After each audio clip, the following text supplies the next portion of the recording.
Welcome back to WagerTalk.com. I'm your host, Marco D'Angelo. I'm joined in studio by my usual partner in crime, Bryan Leonard, also of Wager Talk. We also have a special guest this week in from South Carolina, Myrtle Beach. Come out to Vegas. We've got Brian James, Executive Sports.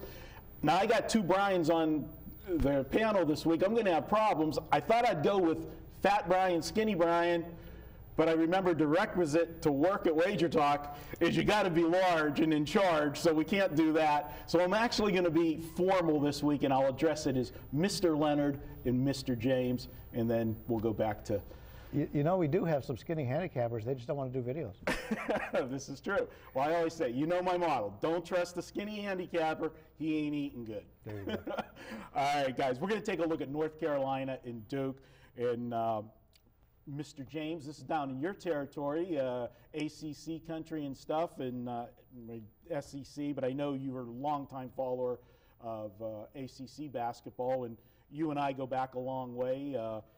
You're originally from Pennsylvania, and we've been in, outside of family members, you're the longest friend, oldest friend I have, 35 years, tracked it back to, we've been talking since we've been in business, and Duke, North Carolina, is there a better college rivalry? I know people will say Ohio State, Michigan in football, but I think Duke, North Carolina is the best. What do you guys think? Basketball, yes. I would take Auburn, Alabama, football more. There's a lot of football that would take over that, but basketball doesn't get any better. I'd love to catch a game at Duke one of these days.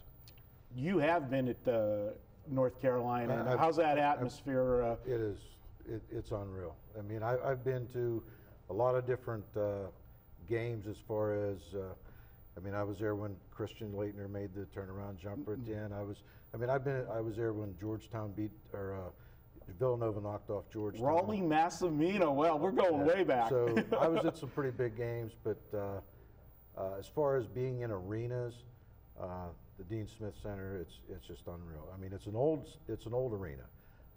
When you go to some of the newer places, and then you go there and you compare the arenas, but the atmosphere that it has and the intensity, there's nothing like it. And you notice, going back, as you know, the Raleigh Massimino reference there. Here's a guy that I welcomed him to the site because A, I finally got somebody that's older than me, and B, I finally got somebody that's got less hair than me. So welcome aboard the Wager Talk, Mr. James. Nice being here. And that friendship that you talked about? Yeah. Okay. All right, guys, let's look at this one. This is, if you look at this one first glance, the general public's going to look at this one, and they know the rivalry and everything, and they're going to look and say, North Carolina went to Duke and almost beat Duke in the first meeting. The game went to overtime. It was a 2-point game, back and forth game. So knee-jerk reaction, common thought from the average bettor is going to be, North Carolina should get revenge and get the win here. I'm not going to be going that way. And I think Duke was in a huge scheduling disadvantage when they played North Carolina the first time. And I know you're going to say, what kind of scheduling disadvantage could they have when they're playing their biggest rival, their biggest game of the year? It's who they played in the game previous to that. They went to Syracuse and played the Orangemen the game before. Now, Brian, Mr. Leonard, we've talked in the last few weeks about Syracuse being on the probation that, you know, they only got certain games that they're going to get up for. Having Duke in their building would definitely have been one of those games. Yeah, it definitely was, and we've seen that ever since we talked about it, and we've seen them get up for those type of games. They do, but the one thing about Syracuse, when you play them, they're almost kind of like playing the Seattles and the Pittsburghs and the Baltimores in football as far as the physical style of team. The ACC's not used to that. That's the former Big East team. And when you play a Syracuse team, and then you're going to come right back and play another team in the next game, I think it's a disadvantage, you know, especially when it's a game that Syracuse has circled and went all out in. I think Duke had to really extend themselves against Syracuse in that game. I know it ended up, they covered the spread, I think, by half a point, but that game was tight right down to the end, and they pulled away in the final minute. I think it was a disadvantage for them, and I think they're going to be better prepared because this time they're coming off a laugher in their last game against Wake Forest where they were on cruise control for most of the second half. What do you guys think?